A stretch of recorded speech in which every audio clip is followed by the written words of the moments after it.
Oi gente, tudo bem com vocês? Hoje eu vim trazer um vídeo um pouquinho diferente. É um vídeo que eu tenho visto circular aí pelo YouTube. Provavelmente é só o meu algoritmo, mas enfim. Eu vim trazer um pouco da minha história e sobre a minha conversão ao catolicismo, sobre a minha passagem pelo espiritismo, xamanismo, chegando ao catolicismo. Esse relato ele não é pra ofender nenhuma religião, realmente é um relato pessoal. Não quero de nenhuma forma ser desrespeitosa, mas eu como católica eu gosto de ouvir histórias de pessoas que se converteram mais tarde, porque eu me identifico com elas. Me dá uma curiosidade entender como pessoas que vieram de diversos lugares chegaram a uma conclusão semelhante, sabe? Então, a quem interessar possa, eu vou trazer aqui meu humilde relato. Dito isso, vamos para a história.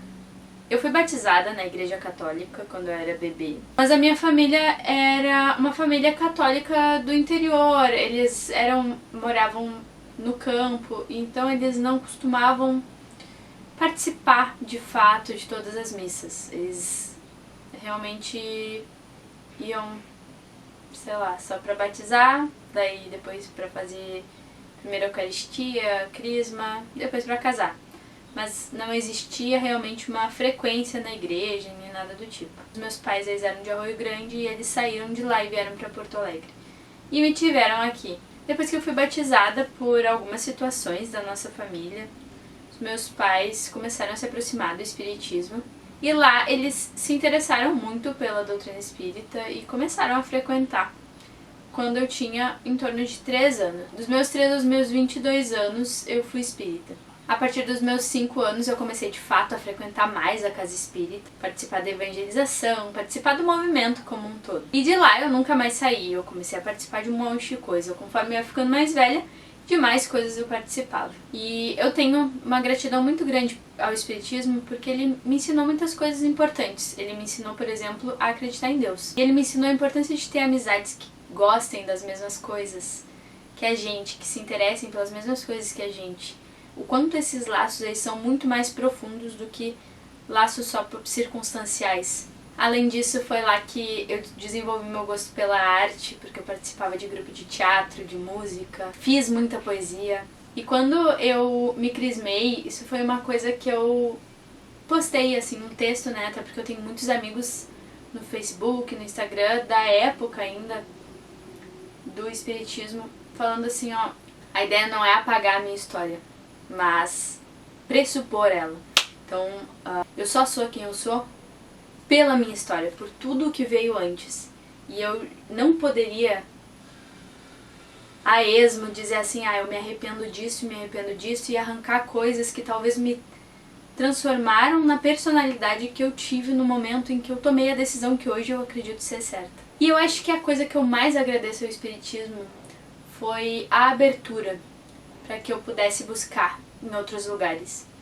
E eu lembro que quando eu tinha uns 18, 19 anos, eu abri a Bíblia pela primeira vez. Existem citações bíblicas no espiritismo, né? O pessoal que é espírita sabe explicar um pouco melhor. Mas a gente não tem o hábito, assim, de ler a Bíblia na casa espírita. Só que não tinha problema ler. Então eu peguei uma Bíblia primeira vez, não sabia nada sobre tradução, sobre edição e etc, só peguei. E folheando eu encontrei então as cartas de Paulo. E eu me encantei tanto pela pessoa do Paulo. Eu fui e ainda sou encantada pela pessoa de São Paulo. Eu não sei explicar, mas quando eu li as cartas dele a primeira vez eu pensei, cara, tem tanta coisa aqui que eu já vivi, que eu já experienciei, que eu já cheguei em conclusões semelhantes, mas tem tanta coisa aqui que eu não tenho ideia do que ele tá falando. Só que ele parece um cara sincero. Ele parece ser um cara que olha pra vida e fala sobre ela sinceramente. Esse cara vai me ensinar muito ainda. E sempre que eu tinha problema na minha vida, eu abria as cartas de Paulo e eu procurava algum trecho e eu achava algum conselho bom pra como agir. E eu acho que outra coisa que me encantava muito nas cartas de Paulo era quando ele falava sobre as igrejas. A ideia dessas igrejas, das catacumbas, a igreja primitiva, a igreja que sofria, que era difamada, que era tratada mal, ela é tão visceral, tipo, eram pessoas que realmente morriam por aquilo que elas acreditavam. Elas tinham que estar vendo algo que eu não estava vendo, sabe? Isso me embasbacava, isso me deixava misturada. Só que ao mesmo tempo eu olhava para o movimento espírita e eu falava, não é a mesma coisa. Isso daqui não é o cristianismo primitivo, sabe? E eu nem sabia, não tinha dimensão na época, assim, então eu tenho que procurar em outra religião. Porque eu não tava pensando nesse sentido. Eu achava que a gente só tava fazendo tudo errado no espiritismo. Eu gostaria de mudar o espiritismo ao meu bel prazer, conforme aquilo que eu achava que era o certo, que era mais parecido com aquela igreja primitiva. E então, por uma série de questões, eu comecei a me incomodar com o movimento espírita em si, assim. Eu ainda acreditava em tudo que a doutrina espírita falava, mas eu não me sentia mais à vontade dentro do movimento. E eu precisava melhorar muito internamente ainda. Eu tinha muitos defeitos, muitos vícios muito fortes pra vencer. Ainda tenho, né? Mas enfim, na época era mais. Então uma boa parte do espiritismo ainda fazia sentido pra mim, mas uma parte ainda não fazia mais. E eu pensava, cara, eu quero fundar minha vida em algo verdadeiro. Essa sempre foi uma noia muito grande minha, uma sina que eu tinha, era assim, ó. Existe um jeito certo de viver, e eu não tenho ideia de qual é o jeito certo de viver. E eu tinha um pânico de viver a vida do jeito errado. Eu dava tudo pra entender qual era o jeito certo de viver, mas eu não encontrava. Tipo assim, as condutas que se sugeria no espiritismo pra mim era muito fraco, entendeu? Não era nada muito concreto, era muito abstrato. E aí eu pensava, não é bem isso, muita coisa faz sentido, mas não é bem isso. Então assim, rompi meu relacionamento de 7 anos, rompi com o espiritismo, que era uma parte da minha identidade, e falei, cara, quer saber? Eu não vou ficar com nada. Mas quando eu colocar alguma coisa, tem que ser algo concreto, algo real. Algo completamente diferente. Mas algo que eu sei que é verdadeiro, sabe? E aí, saindo de lá, eu comecei a frequentar um espaço xamânico que tinha as medicinas da floresta, né? Eu não sei se as pessoas conhecem aqui como é que funciona o xamanismo. Mas enfim, existem medicinas. Então, existe um chá que se toma, que é a ayahuasca. Existe o pó do rapé, que é tabaco com cascas de árvores, enfim, coisas assim. E cada uma dessas coisas ela proporciona certas vivências, né? O rapé ele é mais pra concentrar, a ayahuasca, se tu fecha os olhos, tu acaba tendo algumas visões e isso ajuda em algumas curas, né? Que é a proposta do xamanismo, é essa no caso. Então eu tive essa vivência, eu comecei a frequentar um centro xamânico, quando me dizia assim, né, não era a minha religião, mas eu frequentei por um bom tempo, foi 1 ano e meio, mais ou menos. E várias coisas aconteceram, tive várias vivências lá dentro também, conheci pessoas muito sinceras, existencialmente falando. Gente séria, gente que tava buscando realmente se melhorar enquanto pessoa. E conheci inclusive o meu atual marido nesse espaço. E aí é que tá, a gente não pode excluir a nossa história. Então, até que um dia, né, dentro do movimento ali xamânico, eu tive uma vivência bem perturbadora. Eu acho que ali nesse tempo eu acabei me distraindo bastante. Então, comecei a viver outras coisas, aí vivi minha vida de solteirice também. Não era a proposta naquele momento, mas acabei me distraindo, enfim. Aí conheci o Herê, né? A gente começou então nosso relacionamento. Eu já tava começando a saturar, assim, daquilo ali, porque parecia mais pra mim, né? Na minha vivência, uma festa do que uma coisa que realmente me convidava à introspecção. Já tinha passado a fase da introspecção, embora tivesse me proporcionado alguns insights importantes. Até que eu experimentei, e aí foi o estopim, eu experimentei uma medicina mais forte. E essa medicina mais forte é o iopo, e eu passei muito mal. Então esse iopo ele deveria durar, o efeito do iopo ele duraria 2 horas. Pra mim ele durou 7 horas. Eu fiquei 7 horas desacordada, num processo em que eu me via morta para a realidade, então eu não conseguia ter acesso mais à realidade, eu não conseguia lembrar o nome do meu companheiro, eu não conseguia lembrar o nome dos meus pais, eu não conseguia saber quem eu era, eu não sabia nada, eu não era nada exatamente, mas eu existia ainda, mas eu existia num lugar angustiante e num lugar que eu percebia que eu estava sendo enganada para esquecer dessa minha vida, que eu tinha só uma fagulha de lembrança, e essa era a vida real. Então eu estava num ambiente artificial, né? E eu percebia que aquela força que estava agindo ali para que eu não estivesse mais na realidade era a força do ser que eu sempre acreditei ser Deus. Só que na verdade eu sempre acreditei em uma força maligna e não em Deus. Essa foi a minha vivência. Então a minha vivência no Yopo, em resumo, né, talvez não deu para entender pelas voltas que eu dei, foi de que o Deus que eu acreditava não era Deus, era o demônio. E eu não acreditava em demônio, gente. Realmente, pro espiritismo não existe demônio, existem forças malignas, não é a mesma coisa, sabe? A figura do demônio, nunca acreditei, achava uma palhaçada, achava uma história pra boi dormir. Só que ali, aquela vivência foi tão real que eu saí dali pensando, caramba, será? Ao mesmo tempo, quando eu voltei dessa experiência, eu voltei com muito medo, desconfiada de que Deus de fato não existisse. E até então, eu já passei por diferentes religiões, mas eu nunca deixei de acreditar em Deus. Ali foi a primeira vez. Mas lembrando que eu estava num processo de desconstrução, né, gente? Eu tirei as coisas que pra mim eram muito importantes e eu estava disposta a tirar mais do que precisasse. E eu achei naquele momento que era bom, então, cortar a possibilidade da existência de Deus, né? Me manter em dúvida, no caso. Eu acho que não foi uma incredulidade completa, foi mais eu não sei se Deus existe. E até então eu nunca tinha feito isso. E foi uma experiência que eu considero muito importante para minha jornada de conversão. Se eu não tivesse chegado nesse ponto em que eu disse, eu não sei se Deus existe, eu nunca me abriria para conhecer Deus de verdade. Porque eu tinha muitas ideias muito claras de como seria Deus. E ali eu disse, não sei nem se ele existe, quanto mais quem ele é. Se ele existe, eu vou pedir pra ele se mostrar pra mim. E eu fazia isso, eu rezava todo dia. Deus, eu não sei se tu existe, mas se mostra se tu existe. Uma coisa que foi muito importante na minha crise de fé foi que eu coloquei em xeque todas as coisas que eu acreditava até então. Então Deus saiu do seu lugar, mas não só Deus, o Espiritismo saiu do seu lugar. E ali pela primeira vez na minha vida eu me questionei, e se não existir mais de uma vida?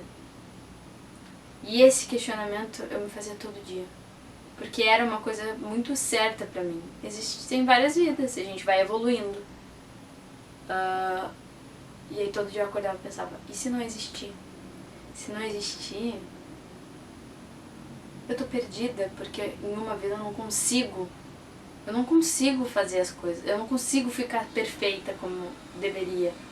Eu não consigo, uma vida é pouco, mas eu não sei se existem várias. Essa acaba sendo uma premissa do Espiritismo. Então, com esse questionamento vindo cada vez mais, o Espiritismo inteiro ele caiu na minha cabeça como um dominó. Então eu deixei de ser espírita muito antes de me tornar católica. Então eu sempre mergulhei fundo nas minhas experiências e nessa incerteza eu mergulhei igualmente fundo. Tanto que eu passei 9 meses em uma angústia muito grande. Uma tristeza mesmo, um vazio. Um vazio ingênuo. Eu sabia que eu estava disposta a aguentar o que fosse, mas um vazio muito fundo. Sobrava quase nada de fé, mas sobrou uma coisa. Eu continuava lendo as cartas de Paulo e ele continuava sendo a pessoa mais sincera que eu já vi.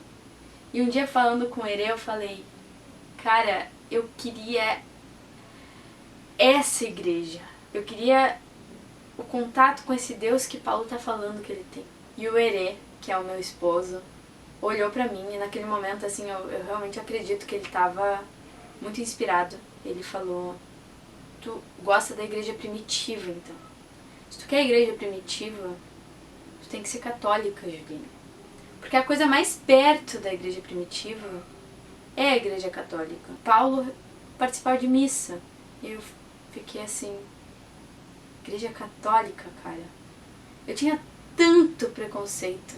Eu não tinha preconceito com quase nenhuma religião, mas com o catolicismo eu tinha todos do mundo.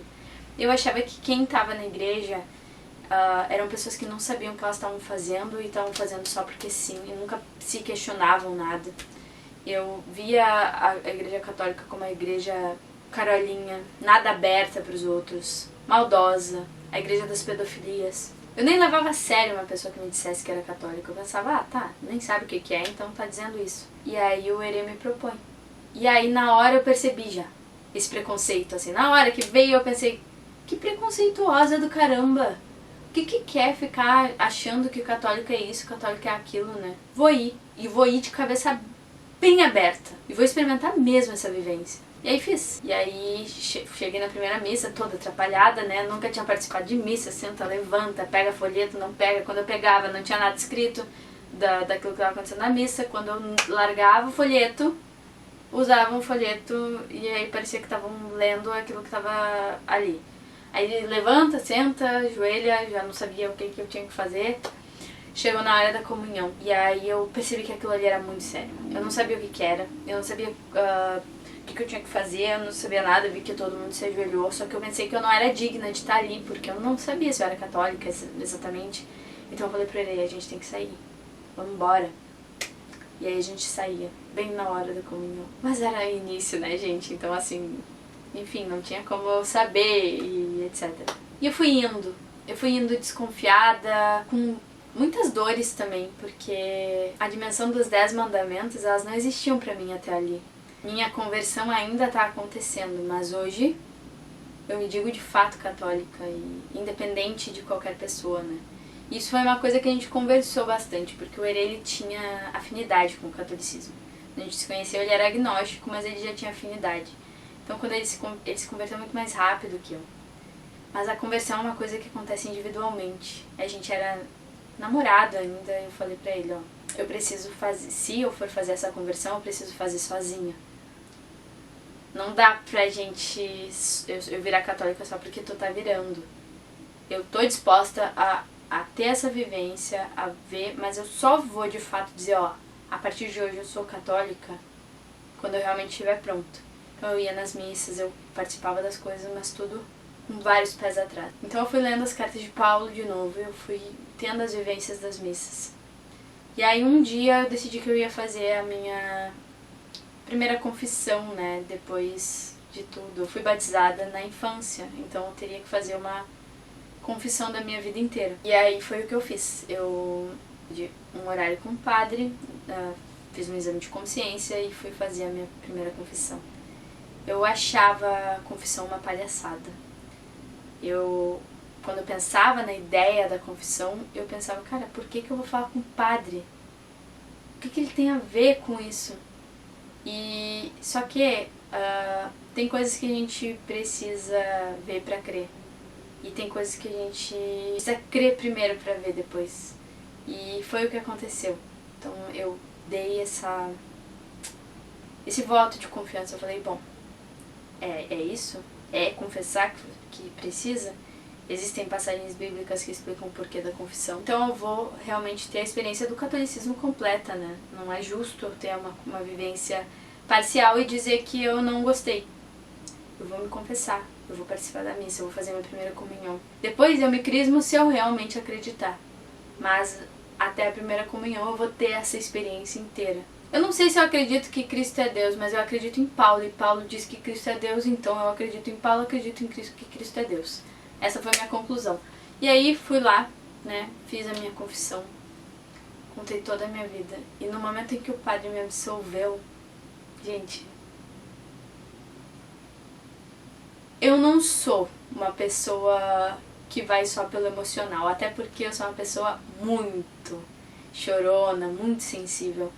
Então se eu for me deixar levar pelas emoções todas as vezes, eu vou fazer muita besteira nessa vida, né? Mas naquele momento, a sensação que eu tive foi de um peso tirado absurdo, quase físico. E ali eu fiquei assim, eu acho que é real.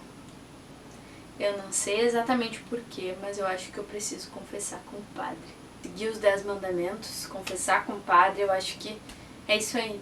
A gente até então viveu um namoro, né, do jeito normal, e ali a gente começou a viver um namoro casto. Ele se batizou na igreja, a gente foi crescendo na fé. E aí um belo dia eu falei pra ele, ó, agora eu tô pronta pra gente se crismar, né? Então a gente fez a catequese e se crismou. No ano seguinte a gente se casou. Então foi tudo bem, assim, uma coisinha atrás da outra, né? E hoje faz 3 anos que a gente começou essa jornada aí pelo catolicismo. A conversão, ela não é uma coisa linear, ela não é uma coisa que acaba. Na verdade, eu acho que todos os seres humanos, eles se convertem até o fim da vida deles, né? E eu ainda tenho muitas coisas a vencer dentro de mim, muitos problemas, muitas dificuldades, assim. Então esse é o meu relato, gente. Eu espero que tenha sido legal pra quem assistiu, né? Imagino que quem esteja assistindo seja alguém que também se converteu ao catolicismo mais tarde, enfim. Hoje a minha relação com Deus é muito boa. Eu acho que ele se mostrou pra mim através das minhas vivências. Não tô falando de se mostrar de fato, né? Não foi uma experiência mística, mas foi uma experiência vivida. Eu acho que aqui na Terra a gente tateia e a gente vê sombras. Mas algumas coisas que a gente toca, elas são concretas. Elas demonstram força. Pra mim, uma rocha muito grande é a verdade. Quando alguém fala e essa pessoa tá falando a partir da própria vivência, a gente percebe que ela tá falando a partir da própria vivência, que é algo concreto. E é isso. São essas coisas que a gente precisa buscar.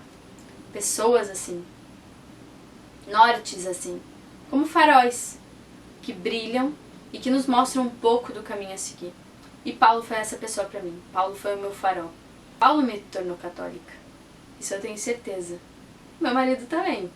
Deus, através deles, com certeza. Deus se mostrou pra mim como eu pedia nas minhas orações. E se mostrou através de Paulo. Se mostrou através do Herê. E se mostrou através do padre que me confessou a primeira vez. E tendo essas vivências, eu não pude negar a existência dele. Mas eu precisei daquela experiência lá no Iopo pra entender que eu precisava recalcular a rota. E eu não sei vocês, mas eu acho uma história linda. Eu fico muito feliz de ver outros relatos de pessoas também que se converteram ao catolicismo. Essa não é uma página só de pessoas católicas, então se tu tá aqui, tu realmente assistiu esse vídeo até o final, tu não é católico, parabéns, meu querido, eu não sei porquê, da curiosidade, mas eu espero que de alguma forma também possa inspirar, nem que seja como uma experiência sincera, porque o que eu falei aqui realmente aconteceu. Foi a minha vivência, né? Eu não tô falando nada místico, nada absurdo, mas uma vivência. E eu espero que de certa forma essa vivência possa ter te ajudado também. E é isso, gente. Eu vou ficando por aqui. Beijinho. Até a próxima.